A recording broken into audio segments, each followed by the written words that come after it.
Olá, queridos alunos do segundo ano do ensino médio do Colégio Meta. E para todos os outros que estiverem assistindo também. Eu sou a professora Yasmin e eu vim hoje para a gente fazer a correção de um questionário, de um simulado virtual que foi aplicado para os alunos na semana passada, contendo informações, contendo questões, no caso, do primeiro bimestre, tá? Então, essas 10 questões, elas vão ser resolvidas em 2 vídeos diferentes. Então, eu resolvi dividir para o vídeo não ficar tão longo, né? Eu vou corrigir, comentar, reforçar o assunto, revisar um pouco, né?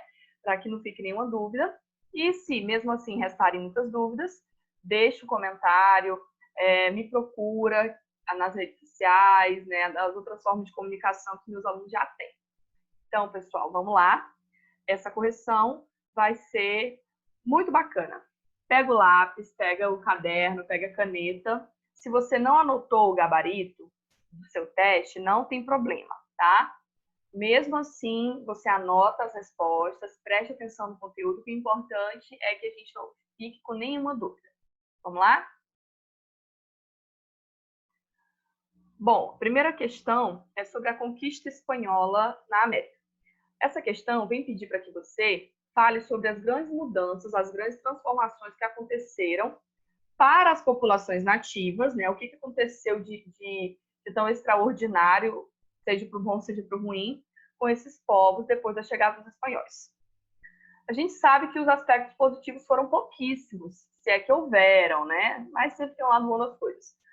A chegada dos espanhóis na América marca um início de uma exploração muito forte e muito longa. Esse processo ele vai durar vários séculos, né? Então, o que aconteceu com os povos nativos? A resposta correta está na letra B, que fala sobre a escravização. Os povos ameríndios, que a gente assim chama, no caso da América Espanhola, nós tivemos os incas, os astecas e outros povos menores, eles acabaram servindo de mão de obra escrava, mão de obra forçada, principalmente na extração de minérios, né, de ouro e de prata, e também na agricultura e outras atividades. Então, esses povos, eles foram desrespeitados, as suas tradições, a sua cultura, elas foram consideradas inferiores pelos europeus, a gente chama isso de eurocentrismo, né? E eles também ficaram expostos a várias epidemias, a várias doenças.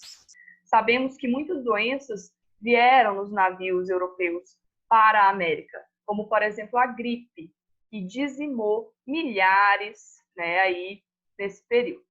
Nós estamos vivendo algo parecido agora, né, uma epidemia, a gente sabe quais são as consequências de uma doença nova num organismo, né, que não tem anticorpos para ela ainda.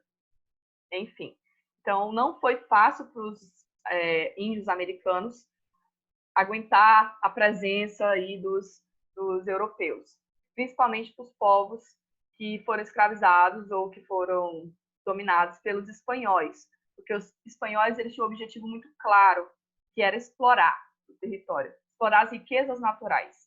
Eles vieram mesmo com a gana de encontrar ouro e encontraram. Então, essa exploração ela foi organizada, extensa e também foi bem intensa, né? Aí a gente tem uma imagenzinha que faz a gente lembrar desse encontro dos espanhóis com os povos tradicionais, os povos indígenas, né? Lembra aí também do cavalo, né? Que era um animal que não fazia parte da fauna americana e que também fez aí ajudou, né, nesse processo. Os índios confundiram aí os espanhóis com os seus deuses antigos, né? Muito bem, segunda questão. O processo de exploração e colonização espanhol, eu vou tirar aqui para a imagenzinha para não atrapalhar, tá? Então, o processo de exploração e colonização espanhol impôs diversas formas de relação entre os povos nativos e os europeus. Essa estrutura administrativa montada pela coroa espanhola cabia ao encomendeiro. Gente, aqui ele está falando da encomienda, né? O encomendeiro era a pessoa designada para cobrar a encomienda, certo? Para quem não lembra, A encomienda, ela era aplicada inicialmente, ela começou a ser aplicada nas Antilhas, né? Pelos povos nativos, enfim, mas pelos espanhóis ela começou lá em 1503, mais ou menos. Ela acabou se tornando uma instituição jurídica imposta pela coroa para regulamentar o recolhimento de tributos e também a exploração do trabalho indígena.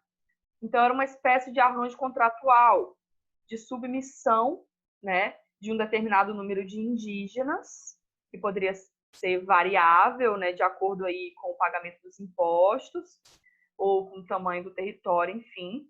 Então, esses indígenas, eles eram capturados ou, no caso, eles eram submissos a essa mão de obra, né, e entregues ao encomendeiro. E o encomendeiro, ele era inicialmente no processo dos indígenas, né, que ele era realizado pelos povos nativos, ele era realizado pelo líder, né, por um dos líderes desses povos, que no caso eram os astecas.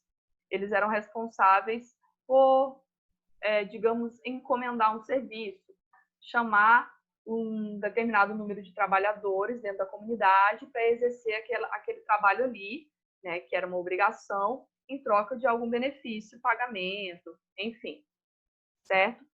Era um trabalho obrigatório, né, mas como no caso da tradição dos astecas, era um trabalho obrigatório, mas que fazia parte da sociedade deles, certo? No caso, a encomenda exercida pelos espanhóis, nos encomendeiros, no caso, eles eram soldados espanhóis que tinham se destacado durante as guerras de conquista. Então, para você aí que quer saber quem eram os encomendeiros, né, como que fazia para ser um encomendeiro no processo espanhol, esse título, né, essa atividade, ela era geralmente atribuída a um soldado que tivesse se destacado nas guerras de conquista, tá certo? Então, ele era responsável por ensinar a cultura europeia, digamos assim, né, impor a cultura europeia para os nativos, transformando-os eles em seres sociáveis aí com os europeus, ou seja, ele iria cristianizá-los, esse era o pagamento que eles recebiam, e a obrigação dele, do indígena, era trabalhar, lógico, e em troca, esse encomendeiro iria receber uma parcela, ele ia ter uma concessão de terras, né? É uma concessão de terras que para ele era excelente, né? Então, gente, a encomenda, ela se diferencia um pouco da escravidão, tá? A encomenda, ao contrário da escravidão, ela não é perpétua e ela também não é transmitida hereditariamente, certo? Então, esses nativos, pelo menos de forma jurídica, eles não foram tomados como propriedade, eles eram homens livres, certo?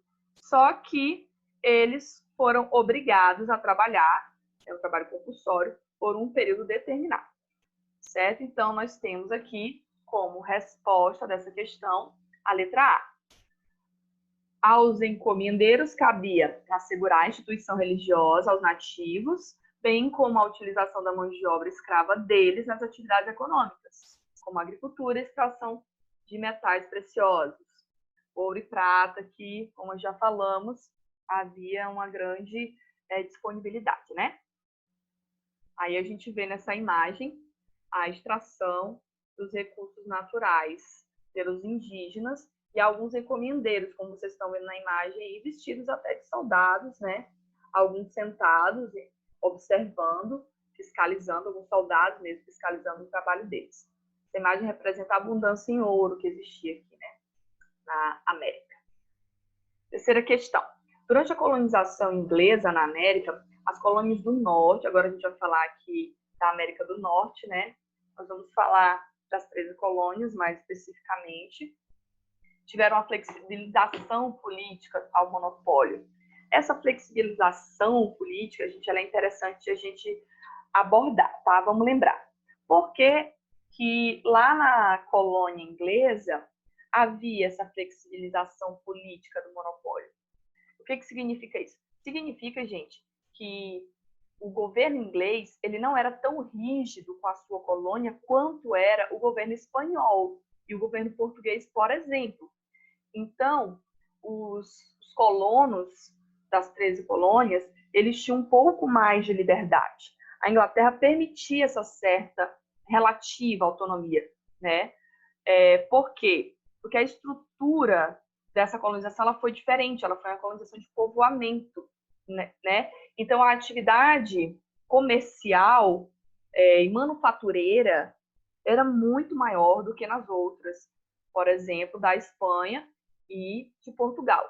Então, o pacto colonial aqui, ele não existe. Ele existe, mas não da mesma forma que era com os outros países, certo? No caso, com as outras colônias pertencentes à União Ibérica, Portugal e Espanha. Então, essa autonomia era o único ponto em comum que as 13 colônias possuíam entre si.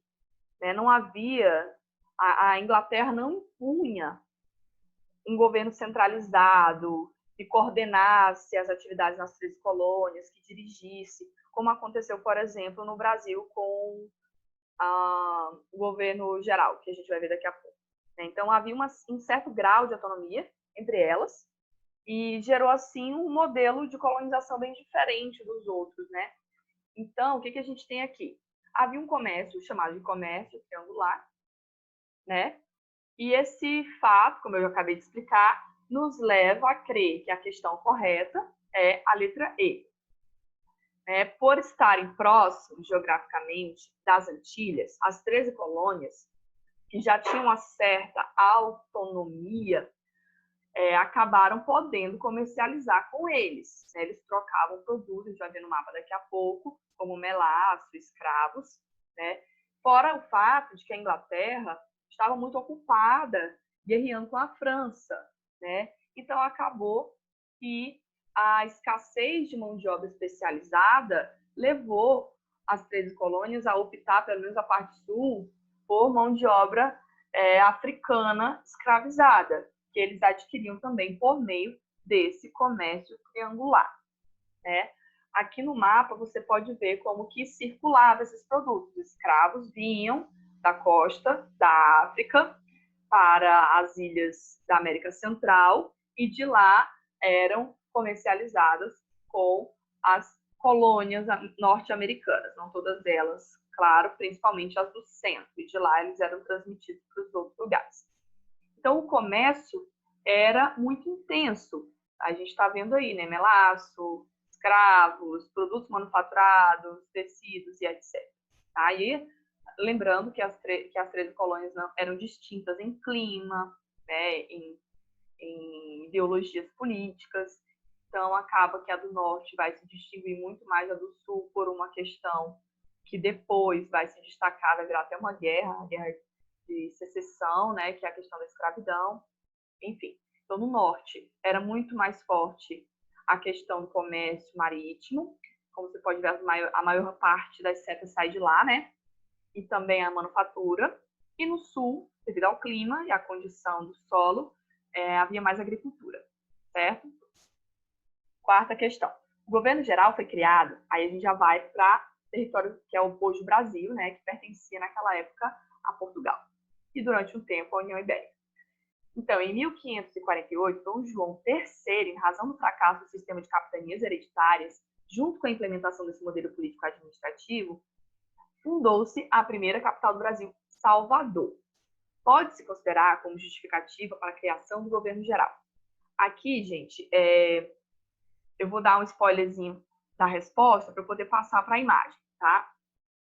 Governo geral, para quem não lembra, ele era uma forma de organização política que foi implementado no Brasil em 1548, em decorrência do fracasso das capitanias hereditárias, certo? Ele se tratava de um governo descentralizado. Por quê? Porque haviam ainda as capitanias hereditárias, cada um com seu capitão donatário. Porém, Tomé de Souza, inclusive, que foi o primeiro capitão donatário e fundou essa primeira capital em Salvador, ele vai tomar conta ali da região de Salvador. Então, Salvador não é uma capitania, é a capital do Brasil, né? É a sede do governo geral. Então, o governador geral, estando à frente dessa empresa, era considerado uma empresa particular porque o rei não estava aqui, não havia uma fiscalização real, enfim. Então, a gente sabe que as capitanias hereditárias elas foram terceirizadas, né? As pessoas que vieram para cá eram particulares, não eram pertencentes às classes do governo, né? Não eram funcionários do governo, assim, melhor dizendo. Então, o que nós vamos ter aqui? Nós vamos ter uma grande empresa particular funcionando dessa forma, e o único responsável pelo investimento inicial e pelo incentivo à produção, no caso ele está falando agora da capitania hereditária, era o carinha, né, o capitão que vinha aqui com a carta que dava a ele os direitos de utilizar esse território. Então vamos falar mais do governo geral, porque daqui a pouco eu vou falar das capitanias, tá? Então, o governo geral, o governador geral era uma pessoa só, foi enviada para cá, para a colônia Brasil, para fazer as vias de representar o rei, certo? Por quê? Porque as capitanias hereditárias estavam dando errado. Então, além do governo geral, tinha o ouvidor-mor, que era responsável pelo trato jurídico, né? Por fiscalizar as leis, por julgar os crimes e etc, né? Tinha o provedor-mor e o capitão-mor. Esse provedor-mor e esse capitão-mor, eles faziam as vias de fiscalizar as capitanias hereditárias e outras unidades administrativas. O trabalho deles era administrativo. Pense aí numa hierarquia administrativa, certo? As câmaras municipais é como se fossem as câmaras que hoje nós temos nas prefeituras, digamos assim, responsável por fiscalizar os impostos, recolher os impostos, entre outras coisas, tá? Então, vamos para a quinta e última questão deste vídeo e não deste simulado. Não tendo capital necessária para realizar a colonização do Brasil, que foi algo que eu comecei a falar na questão anterior, não tinha dinheiro, né, para colonizar o Brasil, pois o governo português estava enfrentando uma séria crise econômica, lembrando que ele está falando aqui dos conflitos, né, com outros países, do fato de no Brasil não haver ouro, eles estavam, as navegações eram em busca, né, de riquezas, então Portugal ficou com um território que até então não possuía ouro, enquanto que os espanhóis estavam ficando cada vez mais ricos com a exploração do ouro na América Central. Então, o governo português decidiu adotar um sistema de capitanias hereditárias. Também, também e principalmente, porque ele precisava proteger o território, né? O território do litoral brasileiro ele estava sendo ameaçado de invasão o tempo todo por outros países, né? Por outras nações que não fizeram parte dessa distribuição, né? Que não participaram da distribuição dos tratados, certo? Como, por exemplo, a França e a Holanda, que ameaçavam o território, né? Teve até a invasão que a gente viu nos vídeos que eu já enviei para vocês nas aulas anteriores, é só procurar aí, inclusive no meu canal. Então, dentre essas medidas, que ele está falando das capitanias hereditárias, que eram unidades territoriais confiadas a terceiros, né? E esses capitães, eles tinham por obrigação fazer proteger e prosperar a capitania usando recursos próprios, porque a coroa não possuía. Então, basicamente, foi um processo de terceirização.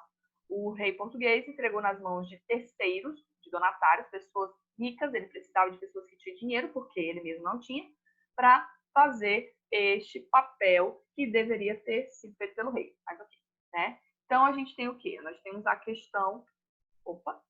Nós temos como questão correta a letra E.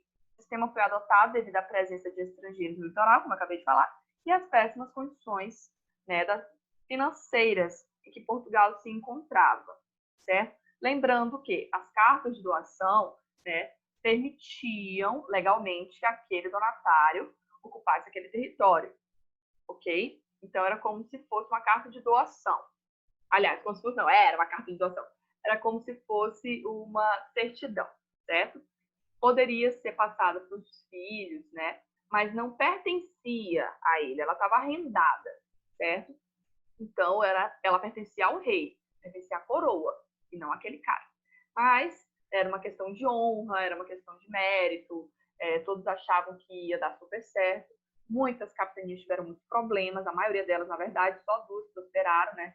São Vicente e Pernambuco, devido a vários fatores, como invasões indígenas, como a falta de experiência, a falta de recursos, distâncias, condição climática, que não era do conhecimento dos capitães donatários, enfim, várias condições, né?